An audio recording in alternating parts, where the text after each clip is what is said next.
Hello and welcome to another episode of Your Therapist Needs Therapy. I'm your host, Jeremy Schumacher, licensed marriage and family therapist. And today we have a special guest episode. I'm excited to have another author on the podcast.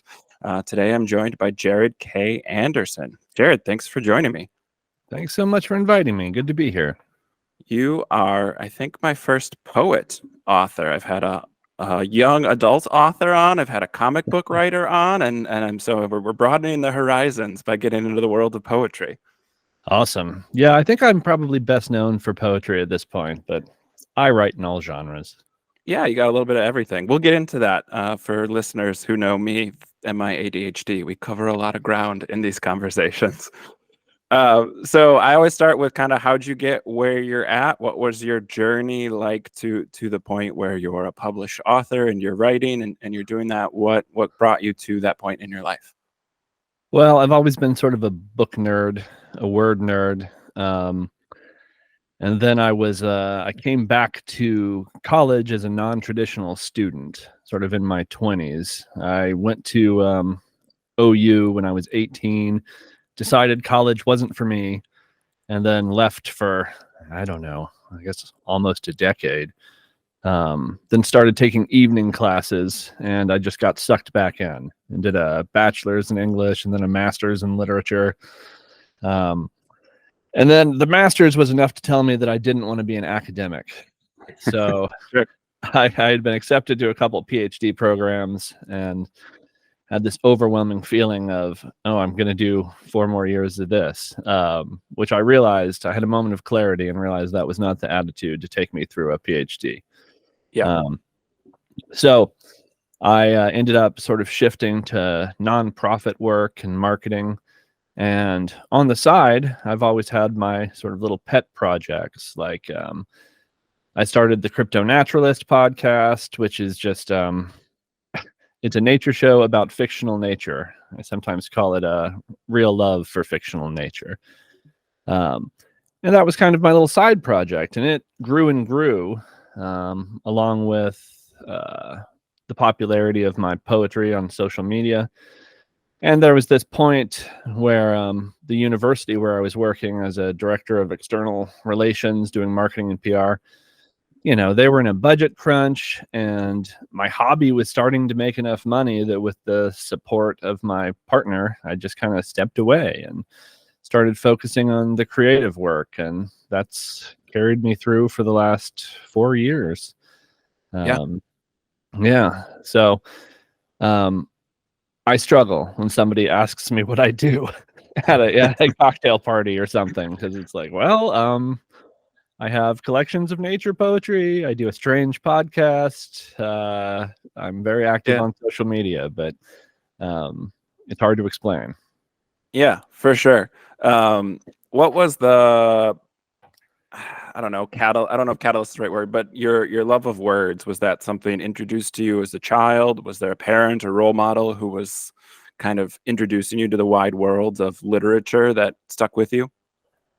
5th grade, I had a teacher named Miss Woolard, and it was in sort of a rural part of Ohio, and she was a lover of poetry and would take a class full of 5th graders just out into the woods behind the school. And she would say, just go find a place to sit and write. So, I was 10 and fell in love with nature poetry then and haven't stopped. So I've been writing poems about nature pretty regularly for 32 years. That would make it. Yeah. So shout out to Miss Woolard. I know. Yeah, she's very not online, but I sent her a letter the other day. That's tremendous. So what kind of got you into the world of podcasting? I've listened to the podcast, and I'm familiar with the Night Vale podcast. So I know you drew from that a little bit of like, it's kind of a fictional, it's real, but it's fake, but it's kind of an interesting premise. I've always loved audio fiction. So I've always had a rough struggle with insomnia. And as a kid, I had a flat tape deck in my room, and I would rent or borrow audiobooks from the library that came in big puffy cases full of cassette tapes. And So I just have a long history of sort of laying in the dark, listening to audio fiction. And then that evolved from audiobooks to when audio dramas became a thing through podcasting. And as somebody who likes to make stuff, I just had that moment of realizing that, okay, well, a USB microphone isn't that complicated, and this wouldn't be out of reach for me to take a shot at. So yeah, I dove in. Yeah. And have pulled other writers and authors in, some voice actors you have in on the podcast. It is a bit of an entertaining romp. As you said, it's a love of nature, but fictional creatures. Yeah, I figured that leaving aside factual information would let me kind of embrace the idea that the podcast was about enthusiasm, which gave me permission to be, 100% focused on the enthusiasm, whereas the facts are generated kind of by my own whimsy and imagination. Yeah, sorry, did I answer that question? No, that was good. And it segues nicely into, I think, kind of a lot of your writing is about the magic of the natural world. And I think there's that. I want to dive in on that pushback to the word magic, because I think it's one that you use in your writing, but I think society at large has some feelings about that word specifically. Oh, you don't say. Yes, very much so. And I have feelings about it, but I've struggled with chronic major depression for 30 years, and also ADHD and insomnia. And I found it to be this big stumbling block in my healing that I was always looking for.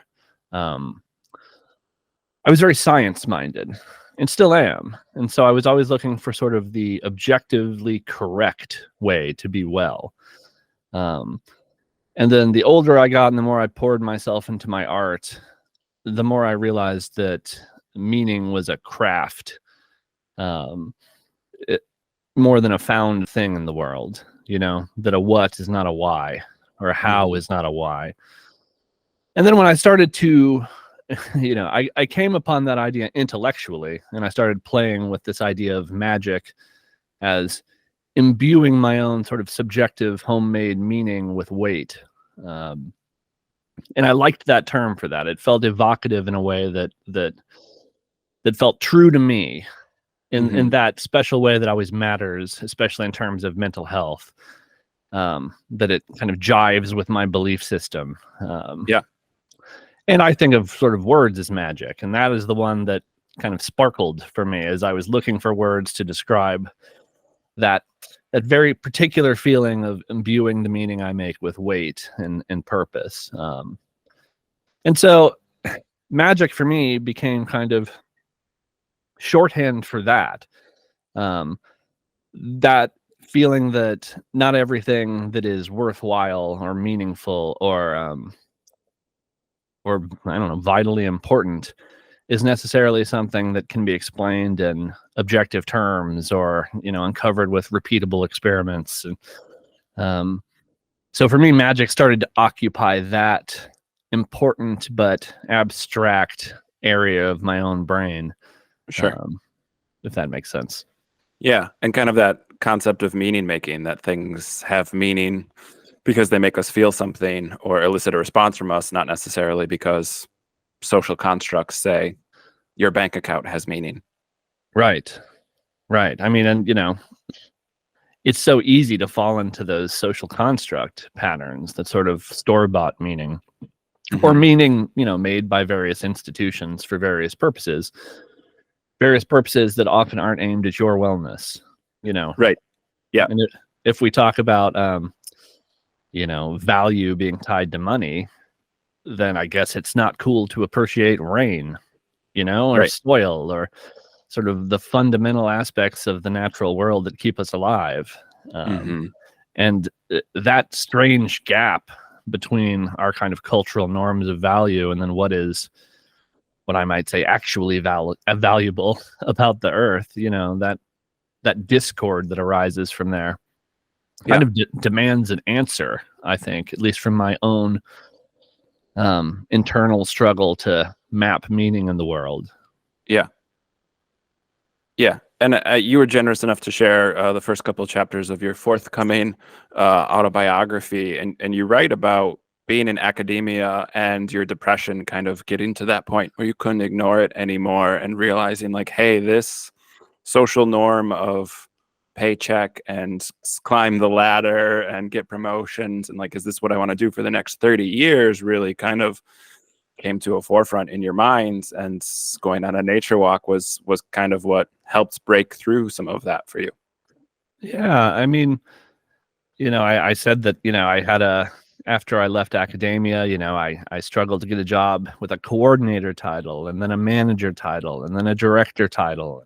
Mm-hmm. Ostensibly it's like I'm doing it. And yet my mental health had reached a point where I just wanted to die every day, I just every hour. And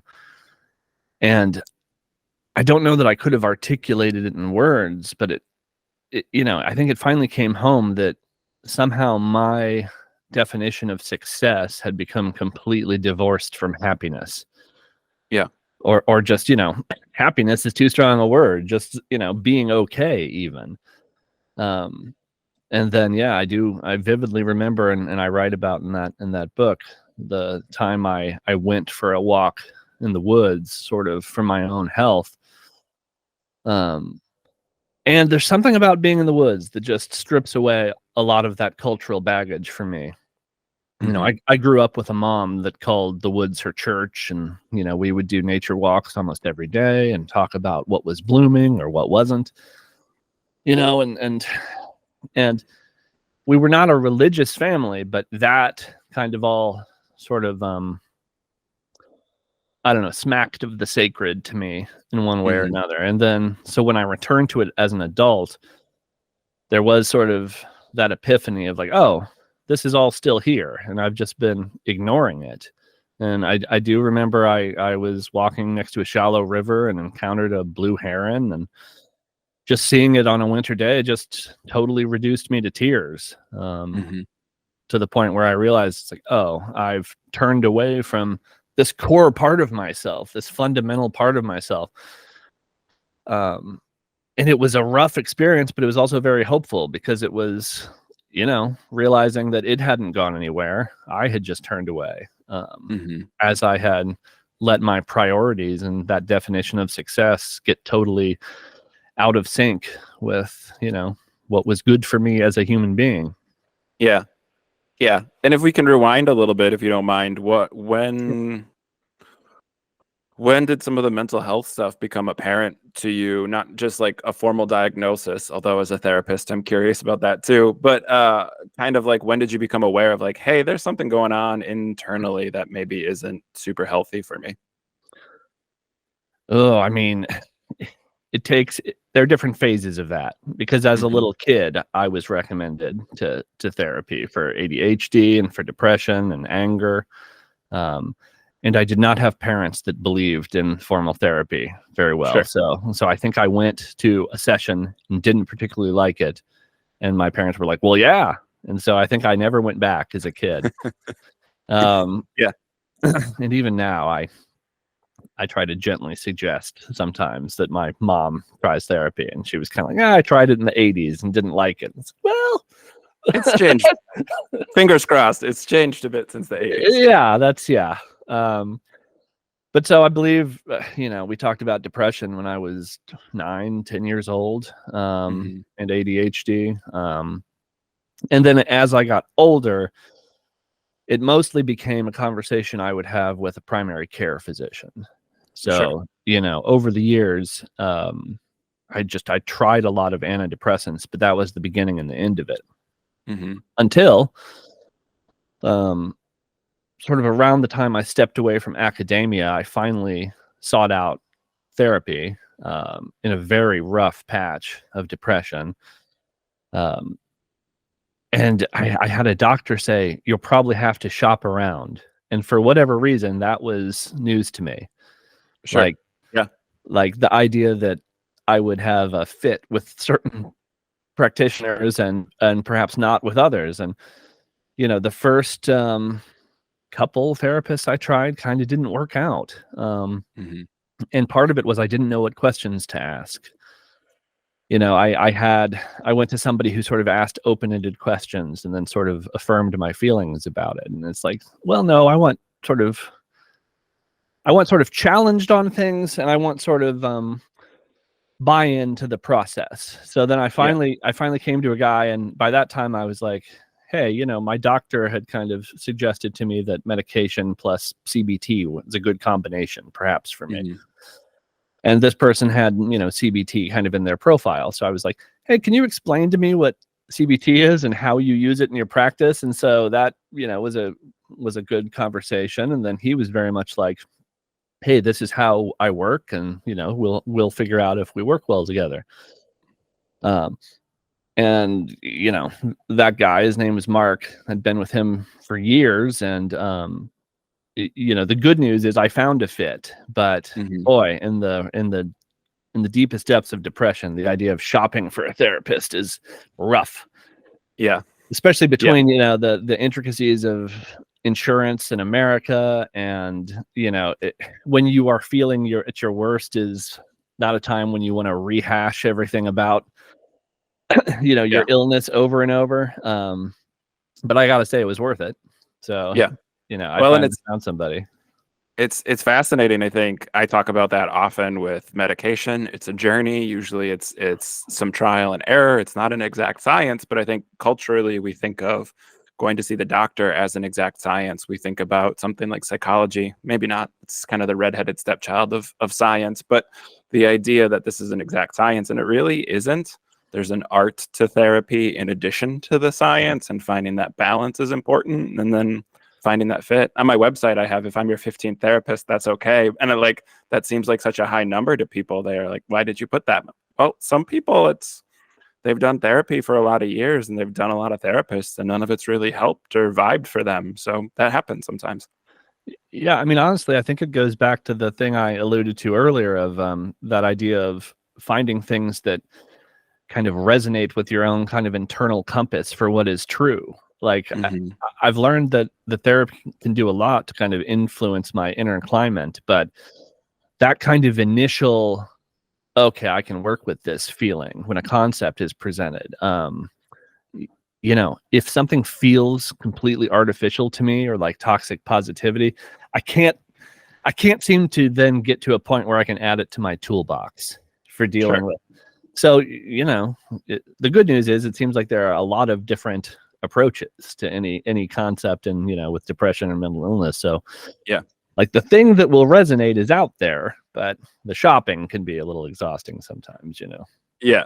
And I like to joke with like self-help books too. It's all the same information. It's just packaged differently because different people need the different packaging. Like ultimately, that's why there's so much of that, because everybody's brain needs it in a little bit of a different way. I tend to be a visual learner. Some people are auditory. Some people are experiential. So like all those things matter in how we're learning to integrate these things into our lives. I took my partner Leslie with me to a session once, and so she met my therapist Mark. And Mark is a guy with long gray hair and a long gray beard, and he likes to go to the Smoky Mountains, and, you know, he has a forge at home, and, you know, he's just kind of, he looks like a mountain man that somebody just captured and brought to a therapy office. And as we left, Leslie was like, "Where did you find this guy? It seems like you wished him into existence." And it's like, well, I shopped around, you know, Yeah. till I found somebody who I felt like we understood each other. Um, Yeah. and, you know, I've done research since about um, therapy and, you know, different data points for what determines successful therapy. And oh, I forget the study, but the idea that you feel like your therapist is an ally being one of the sort of prime indicators for positive outcomes kind of stuck with Mhm. me. You know, I wished I had read that before I went into the hunt for a Sure. therapist, but it was interesting to read afterwards, you know. Yeah, well, and the overarching evidence is your relationship, your fit with your therapist is the best indicator of a positive outcome. And Yeah. again, like that's just a weird, we don't have that in the medical model, the insurance-based medical model in America. You don't think about like, oh, do I like my doctor? You just go see someone who's a network and they prescribe something, and that's Yeah. what it is. And Well, therapy is not that. it's embarrassing too. I mean, I think that the stigma was holding me back as well. That like I could go to my family doctor because if I sat in the waiting room of the family doctor, nobody would look at me and think that person has mental health issues. Sure. Oh, they might be here for a more respectable malady, And Yeah. I think it actually probably helped smooth the path a little bit for me that my doctor was like, "Hey, go find a CBT specialist." Like, all right. Right. Yeah. So I know you're in Ohio, and in the Midwest, I talk like it's still in 2023, almost 2024 now, a bit of a stigma about going to therapy. Where my experience in interacting with a therapist on the East and West Coast, it's weird to not have a therapist. Like, Yep. people move from the coast and they're like, well, I need a therapist because I have a therapist and I moved. So now I need a new one. And like, I don't think in the Midwest, I don't know if Ohio has that kind of vibe, but that's true in Wisconsin for sure, that there's still some stigma attached to it, even now. Yeah, I think there's a generational divide, but even amongst that divide, yes. I mean, I'm from kind of a small town in Ohio and moved to a different kind of small town in Ohio, and I absolutely feel that. Mm-hmm. And honestly, it's one reason I write about it and talk about it publicly so much. Partly because, I don't know why it's so stigmatized, because every time I pipe up about it, even in a room, I'll bring it up meeting new folks somewhere, and there might be a beat of silence, but then a whole bunch of other people are like, "Oh yeah, me too." Like, "Oh Yeah. yeah, I'm struggling right now," or "Oh, I found a therapist," or people will start comparing the medications that work for them. I mean, Right. there's just no reason for the silence. It's just so Yeah. common and so affirming and helpful to have a community built around it. Mm-hmm. And then I get notes, I think I'm approaching 250,000 followers on social media now. So inevitably, when I post something about depression, I get notes from folks. And one of the prevalent ones is I'll get messages from men saying that they find it helpful to see kind of a man talking about it as well. Because I Yeah. think there's another layer of stigma there, kind of Sure. tied into toxic masculinity and not talking about emotions and being kind of quiet Yeah. and self-possessed. Right. And you've got a manly beard and you're talking about, like nature and chopping wood. Like, right. Yeah, I think there's some of those cultural stigmas attached to it. It was like, oh, well, if this person who kind of looks like me or represents a version of myself is talking right. about it, then it's okay. Yeah, I think so. I mean, I think it's that simple sometimes. That Yeah. was actually the book I'm finishing up right now. It's called Something in the Woods Loves You, and it's kind of an autobiography. It's just sort of my story with struggling with mental illness and connecting with nature. But through that, I talk about toxic masculinity and stigmas around mental health. And I mean, the refrain in that book is depression defends itself.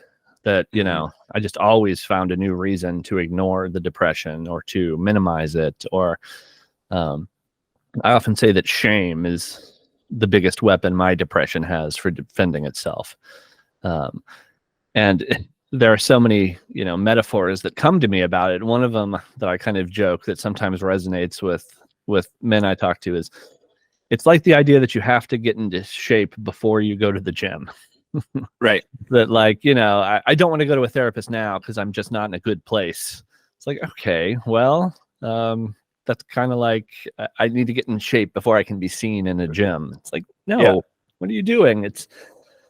But it's that, it's that being haunted by an imaginary idealized version of yourself. And so you always fall short of that. And so that version might deserve therapy or might deserve to go to the gym. But this version, this lacking version, he doesn't Right. deserve anything, Yeah. Yeah. And you write about it in that in those early chapters, which I got to read, and also talked about it earlier, like that waiting room idea of like there's appropriate and inappropriate maladies. Like, Yeah. oh, mental health, like we can't see it. I work with athletes a lot. And so the kid who's got a concussion gets treated differently because no one can see it versus the kid who's in a walking boot because everyone can see the injury. Right. And so kind of these invisible wounds or these invisible hurts get treated differently in our society. Yeah. I mean, I see it even amongst close friends. I'll bring up having a particularly rough time with depression. I mean, this winter has been hard for me for whatever reason. I have, I think, a bit of the seasonal affect thrown in there as well. But even people I'm close with, if they don't relate to mental health, there's sort of a twist to their faces sometimes. And I think what it is just there isn't a ready-made kind of mainstream social script for how to answer folks that talk about mental illness. It's kind of more like, well, that's not one of the agreed upon topics, and so as much as I feel like I can influence anything as a writer, it's that, like, I can at the very least talk openly about a lot of the struggles that define my life and define a lot of other people's lives. Well, and I think that's what's really powerful when you have someone who's experienced it writing about it, and someone who's good with words helps. But like, as practitioners, we say I tell people all the time, depression lies to you. I say anxiety is a liar, and it's kind of like, get it outside of your body and think of it as this other entity. And those are things. But when someone is writing about it who's experienced it, I think is different than hearing it from a professional or a practitioner who maybe knows about it because they read it in a book but hasn't super experienced it. Yeah, that's honestly why this book is happening. Is a nonfiction publisher, Timber Press, out of Portland. They're part of Hachette. Kind of approached me and said, "Hey, have you ever thought about writing a nonfiction book?" And I already had an outline and some chapters because of the volume of messages I get wanting to talk about mental illness and my experience with it. It was like, okay, I can't have the long conversation with everybody that I want to have.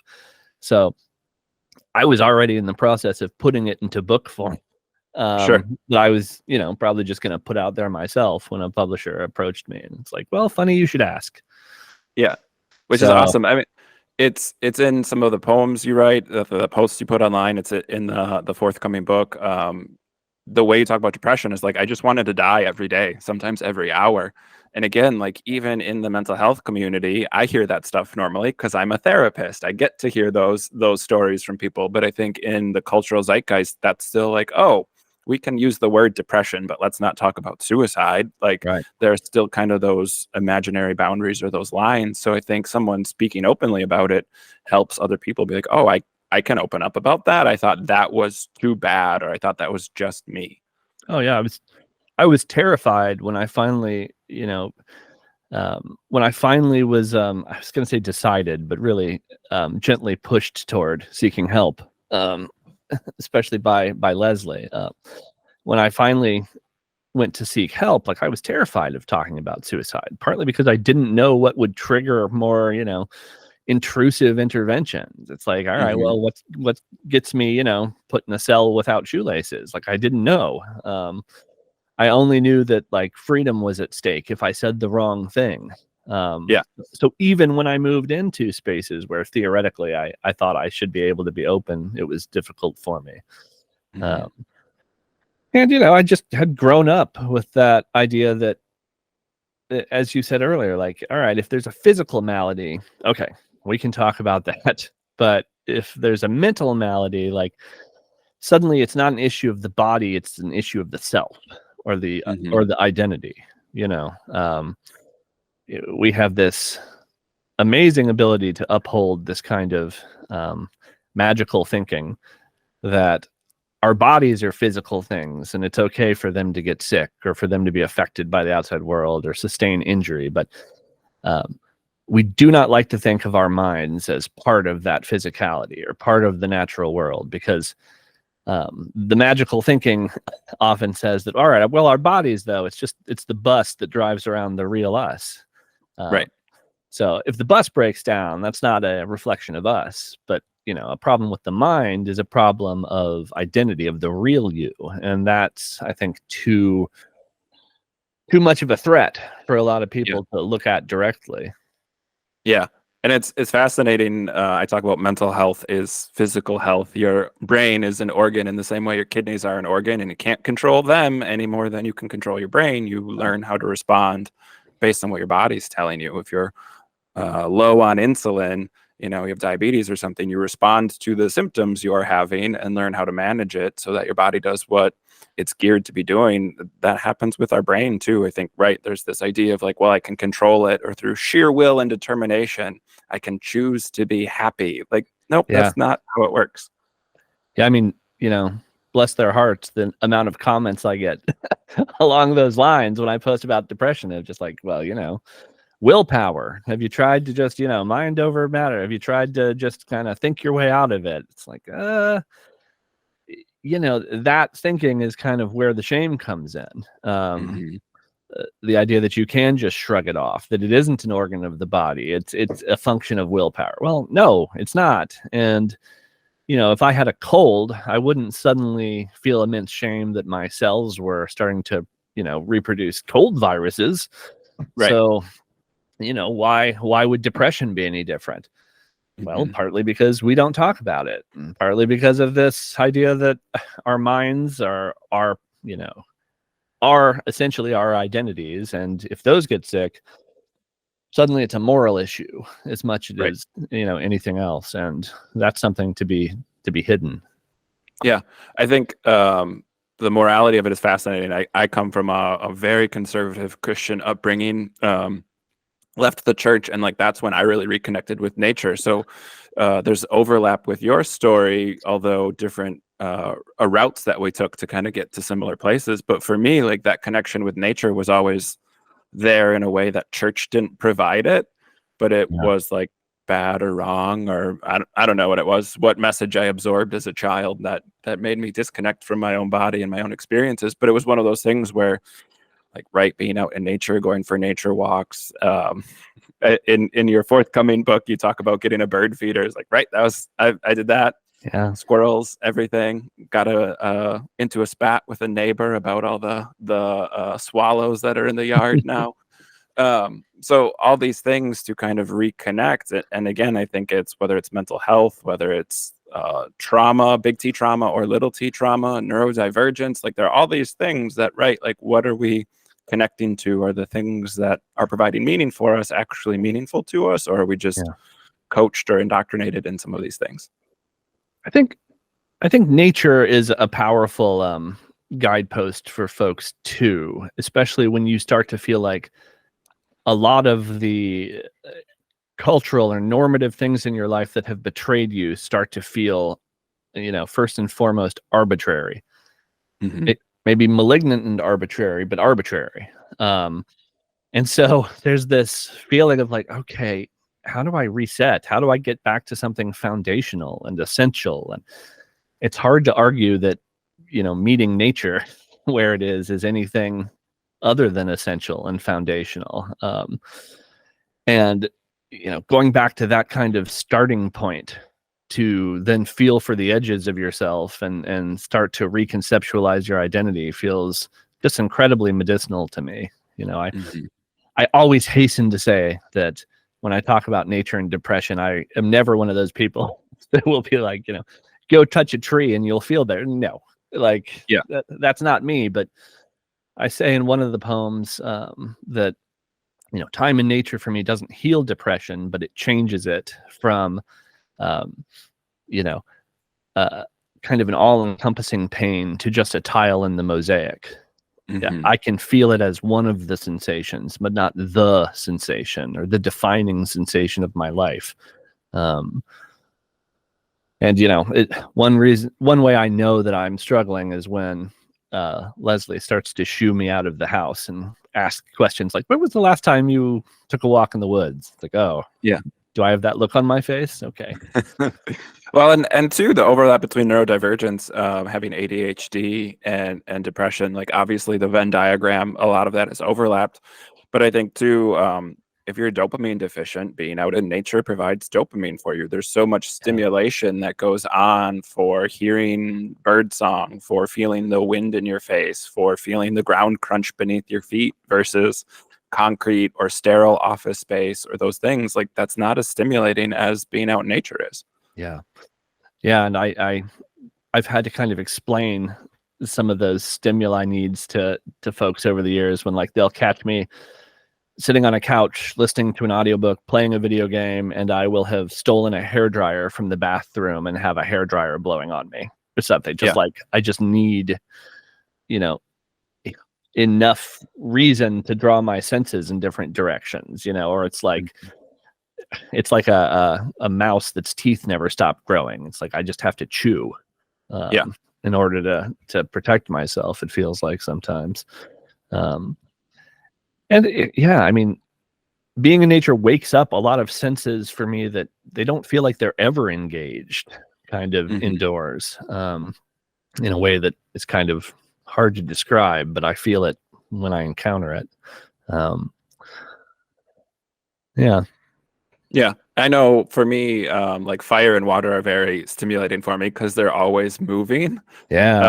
And I've found that explanation makes a lot of sense to people, where like I have a stand-up paddleboard, and that, like, for me, when I'm burnt out or I'm really needing to kind of decompress, like I want to be out on the water, and like it's just one of those things for me that's very healing, again, in kind of that sacred sort of way, where even if I'm in downtown Milwaukee, the Milwaukee River flows right through downtown, but like I'm in nature, I'm surrounded by water, I can see there's the sports stadium and here are these skyscrapers, but like me right now, I'm on the water, there's fish, there's seagulls, there's all these things going on, and it can be, even in the city, incredibly powerful. And so I think thinking in those terms of like, what stimulation do you need, what do you need to connect with, grounding as a literal, not just a metaphorical term. I often sit by a campfire, and I have a friend who sarcastically calls it cowboy TV.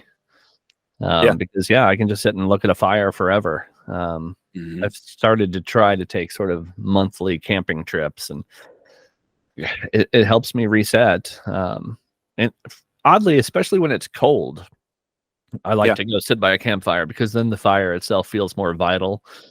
And I like the sensation of my back being cold and my front being almost too warm, you know? Sure. And I can just stare at a fire for an entire night. I think you've hit on something too, about the idea that the river in Milwaukee counts as nature. That's something I feel folks struggle with too, is we all encounter, you know, in certain spaces, a lot of talk about going to nature and coming to nature for mental health. But then there's this internal gatekeeper a lot of people have in terms of what counts as nature. It's like, well, if I can't make it to an old growth forest, then, you know, I can't participate in this conversation. Whereas, like, all right, I mean, are there trees planted, you know, along the sidewalk? Is there lichen on the bark? Like, you can zoom in. You know, you can zoom into your own hands. That's nature. Or sometimes, you know, I can just sort of indulge in imagination. I can try to wonder, you know, how far I am from the closest orca. You know, I can just sort of reconceptualize the planet I'm on, and you know, whatever's blocking my view, it doesn't block the fact of where I am. And engaging in that kind of imagination exercise, I can reach the same kind of feeling of connecting with nature.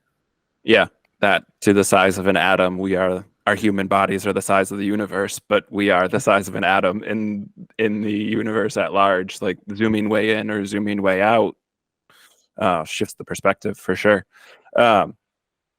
Here in Ohio, we're both in the Midwest, which is kind of a unique geography, I think. You know, there's no mountains, there's pretty limited, no rainforests, things like that.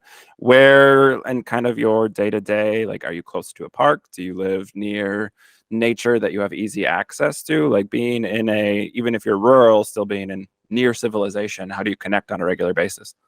I mean, I live on a tiny one-way road between a park that was a Civil War training camp. I'm looking at it now. And the other side is a cemetery that is also an arboretum that I share a rusty barbed wire fence with.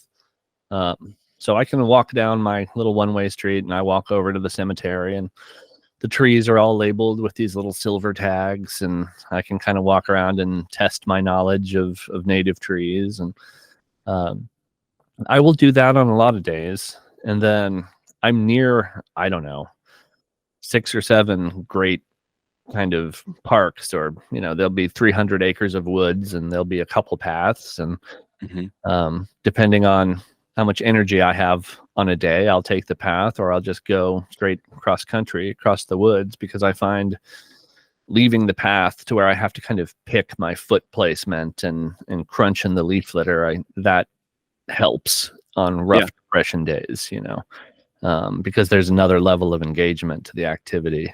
And that's a good thing about winter, is I don't get sudden spider webs in my eyelashes. Yes. Fewer burrs sticking to you. Yes. Yeah.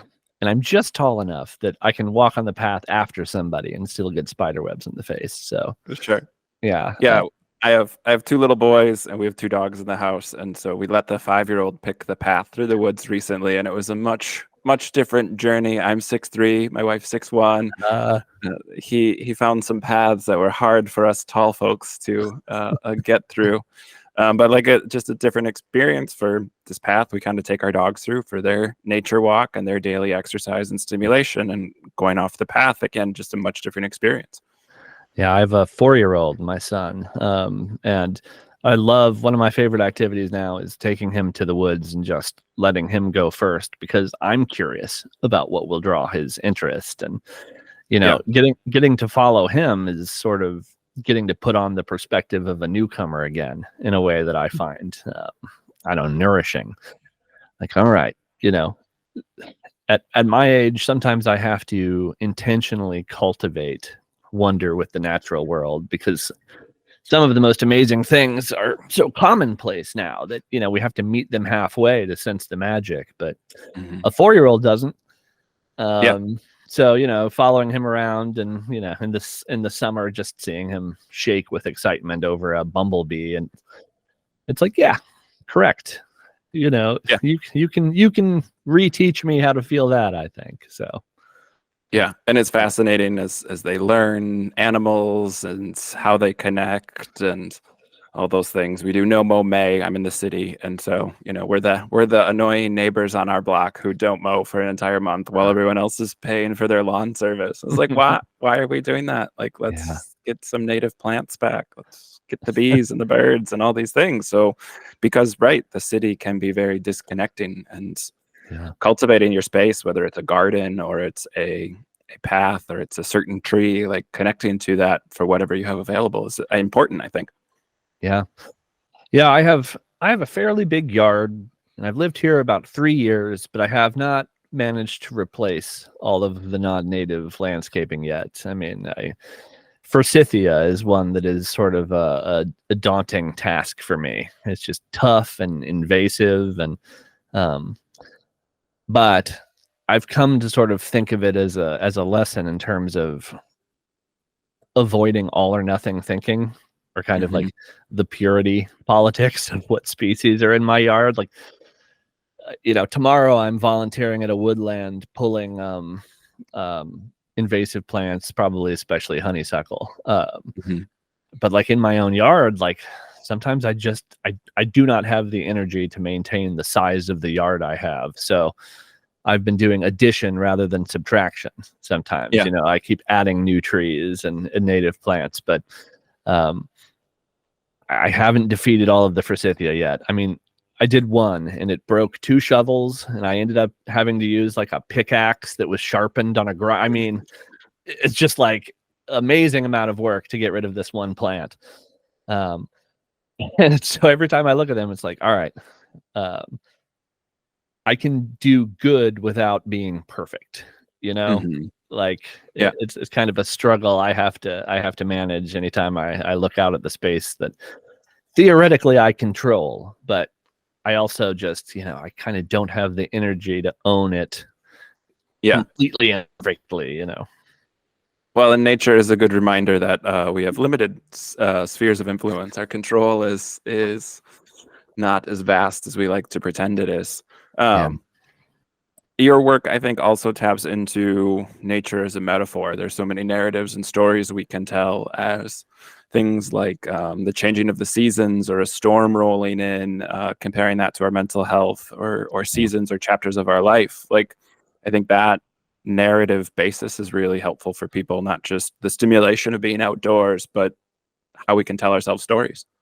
Yeah, I lean on brain weather quite a bit as a central metaphor for my depression. And it's useful to me because of the way it dodges shame.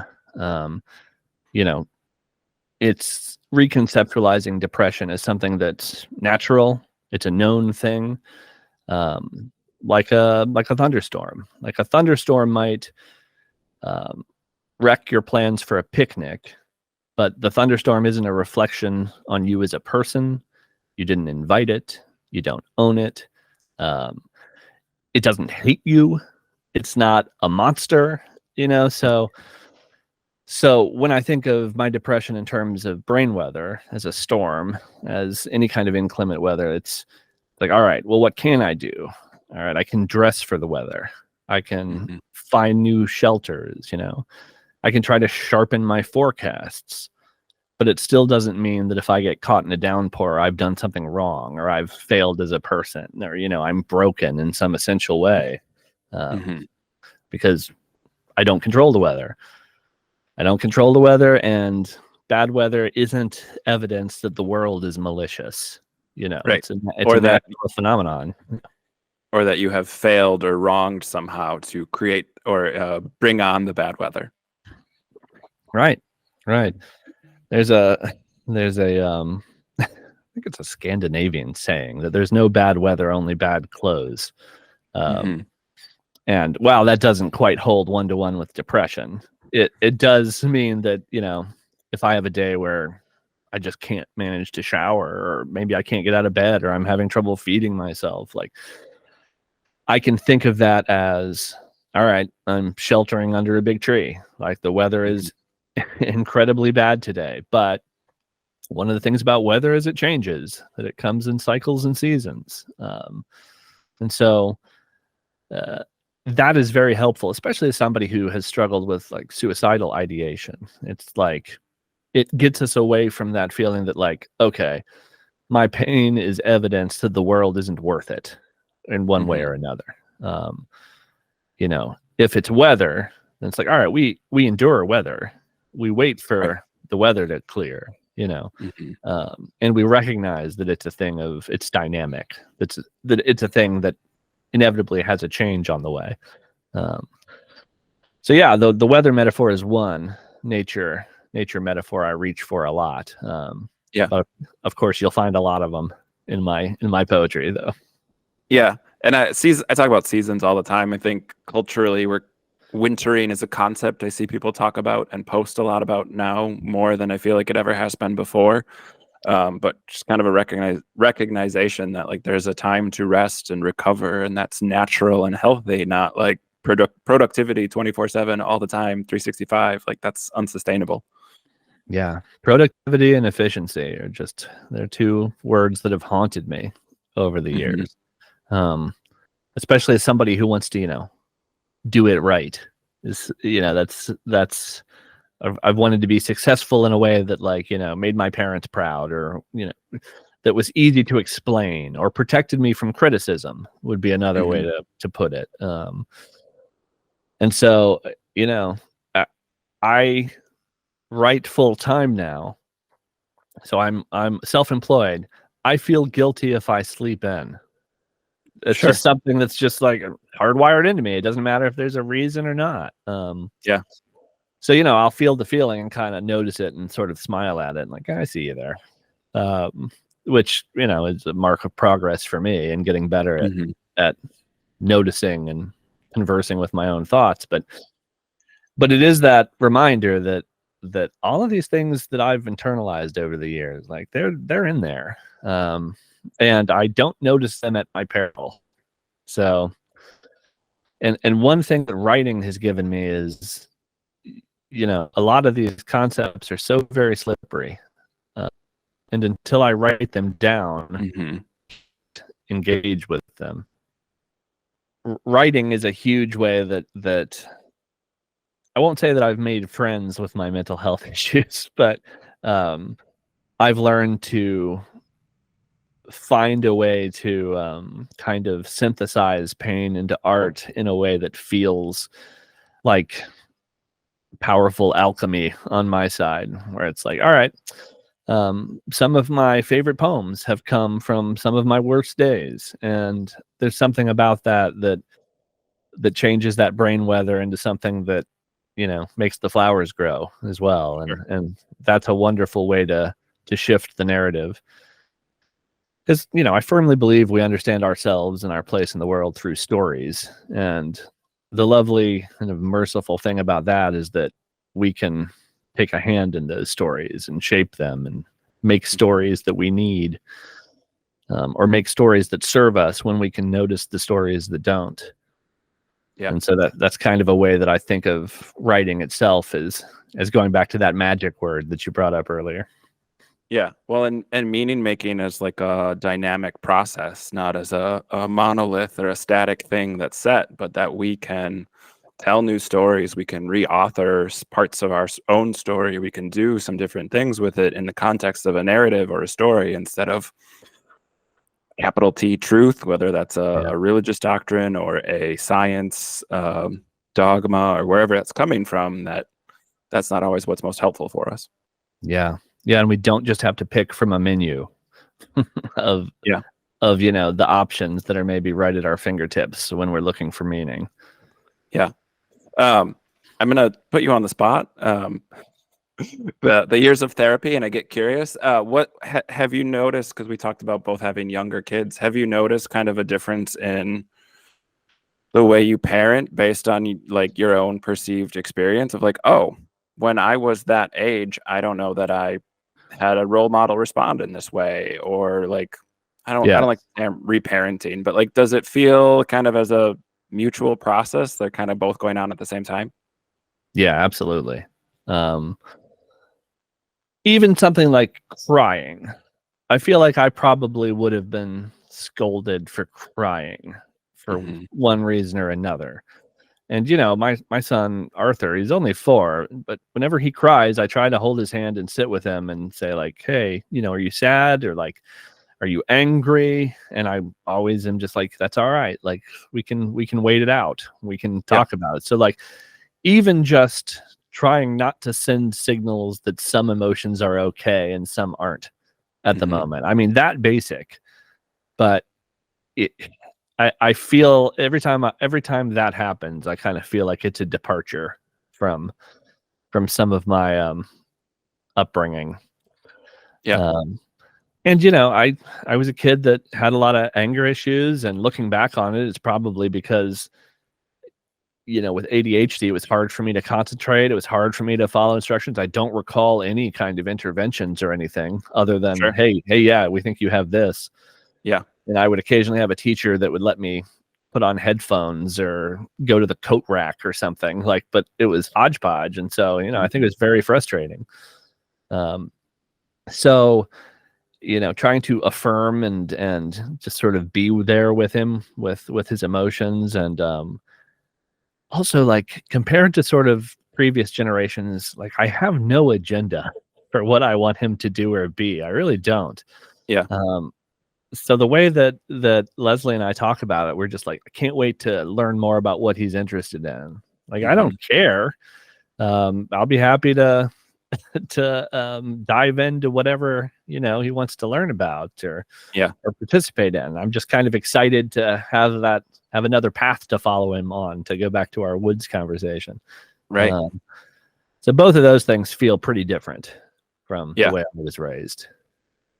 Yeah. And it hits, I don't know if this is an ADHD thing where we're thinking all these multiple thoughts at the same time, but like it's like you can be present while you're parenting, and it can hit for you internally of like, oh, what would that have felt like if that was my experience when I was a kid? Yeah, absolutely. And it is strange to try to kind of go back and relitigate your own belief systems based on that. I mean, I know this with deconstruction, and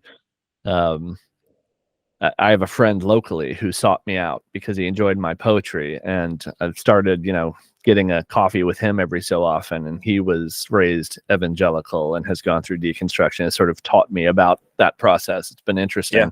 It's been interesting to find parallels too, because I think if I was involved in any kind of orthodoxy that I had to break down, it was more that sort of like science-based, objective, the observable world is what matters. And, I don't have time for kind of flights of fancy.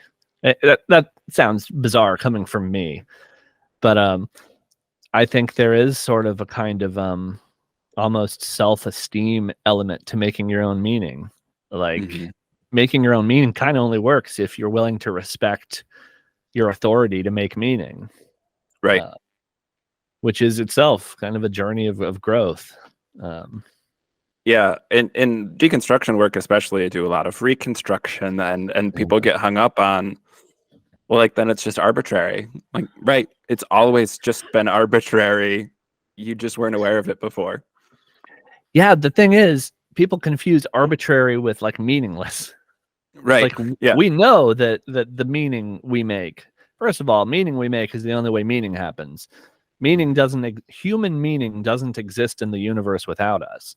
And sometimes it tickles me that I'll say something like that and people will say like, that's grim, or that's dark, or that's saying that the universe is meaningless. And I'm like, no, it's not. It's saying that, if there were no humans in the world, it's like, it'd be like, oh, it's sad that there are no top hats. Like, what do you mean? Like, top hats are something we make for human purposes. Like, or it would be like, oh, it's sad that honey isn't here waiting for bees when they arrive. No, bees make honey for bee purposes. Like, human meaning is a thing we make for ourselves. The same way we don't have fur or claws or fangs, but we have the ability to construct shelter and tools. Like, meaning is one of the tools we make. So of course it matters. It matters. It's vitally important. It just isn't waiting to be plucked ripe from a tree. Like, of course it isn't. But it's like a self-esteem thing again. It's okay, but it doesn't count if we make it. It's like, well, no, it counts more that we make it, especially if we make it with intention. And especially if we make it compared to if we just default to what somebody wants to tell us for whatever purpose of financial gain or control, or to uncritically accept somebody else's meaning. Like, that's not more uplifting to me. Like, especially once you reach that point when you understand that, like, no, human meaning isn't woven into the fabric of the universe. It's a craft. Yeah. And that doesn't make it less beautiful or potent. Right. It just makes it human. Yeah. And I agree. I think when you get to that space of being aware of it and intentional, I talk about congruence a lot as like our feelings and our thoughts align with our behaviors, all geared under our value system. And like, that's when we feel really good. We just don't occupy that space all that often. Yeah. And so when we can get there, it feels pretty good. And so meaning making as a dynamic process, as a collaborative process, as a relational process is really awesome when you can lean into it that way. Yeah, absolutely. And I recognize that it's scary if that's not the model, that especially if that's not the model you've been raised with, because you don't feel like a craftsman, you feel like a seeker.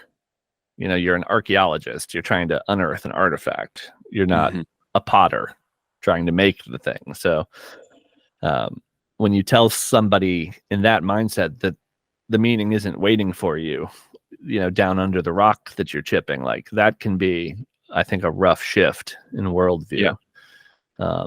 Until you can get to the point where it's empowering, where like you can have your meaning and it can be a firm foundation that you can stand on, even if you made it, right? Even while leaving room for it to grow, and change as you change. Sort of the idea that in being part of the natural world and like having a brain that is organic and changing and, also has cycles and seasons, like leaving room for all of that, with the right mindset, I think can be helpful and uplifting. But If you're too tied to the idea that, no, I just need to find the capital T truth so that I can stop the questions. Yeah. Then yeah, that's a different kind of issue that I think plagues some folks. Yeah, for sure. Can I bother you to read some of your poetry? I know you sent me a couple selected things specific about mental health. Would that be? Sure. Let me Can, find that. can I put you on the spot to indulge us a little bit? Oh, no problem. Okay, let me start with a poem called Shelter. Often, my mental health does not cooperate with my creative goals. Often, does not cooperate is an understatement. I frame this as brain weather. Sudden snow may disrupt my gardening plans, but the snow is not being malicious. It is not my enemy. It is just the weather. During my decades of storms, I have found that I can strengthen my shelters and sharpen my forecasts, but I still don't steer the clouds. I find this metaphor helpful. Natural hardships aren't punishments, nor do we own them. So, we should not blame ourselves for our struggles to stay warm and dry. How about I read Woodland U? It's easy to look at the contours of a forest and feel a bone-deep love for nature. It's less easy to remember that the contours of your own body represent the exact same nature, the pathways of your mind, your dreams, dark and strange as sprouts curling beneath a flat rock, your regret, bitter as the citrus rot of old cut grass. It's the same as the nature you make time to love, that you practice loving, the forest, the meadow, the sweeping arm of a galaxy. You are as natural as any postcard landscape and deserve the same love. I think I'll read something from my new collection. So, the new collection is called Leaf Litter, and it was published 4 days ago. Mm-hmm. So, this one is hot off the presses. This is the poem called Leaf Litter. Today is a hard one. I'm failing to shower, to eat, to do anything. I feel the weight of what's beneath my bed, the untuned mandolin, the knotted jump rope, the worksheets from therapy, the books I almost read. I picture a dumbbell, a skiff's shattered hull on a dust bunny seabed. All these things were once me, discarded but for their hunger for my space and thoughts. What are they now? My depression says defeats, red ink on the permanent record, or a dragon's horde of wasted hours. But I see the woods beyond my window, and they say something different. Leaf litter on the forest floor, slowly becoming soil, does not represent the failure of past summer's trees. It is the process by which the past nourishes the present and future. The same is true for my old selves, my bygone passions, last season's interests. Maybe I can't shower today, but I can sense a choice, a fork in the path. I will choose the trees. I will be thankful for the leaf litter and, with an eye toward new green shoots, will await a shift in the weather. Sorry, can I make a request? Do you want to Yeah. read The Wood from Field Oh, Guide to the sure. Haunted Forest? Yeah. And maybe we can wrap on that one. It's got a great positive message. I'm honestly happy to read any that you'd like me to. The Wood. When you were born, your enthusiasm was a red flame atop a mountain of fuel. As you age, the fuel burns low. No one warned you.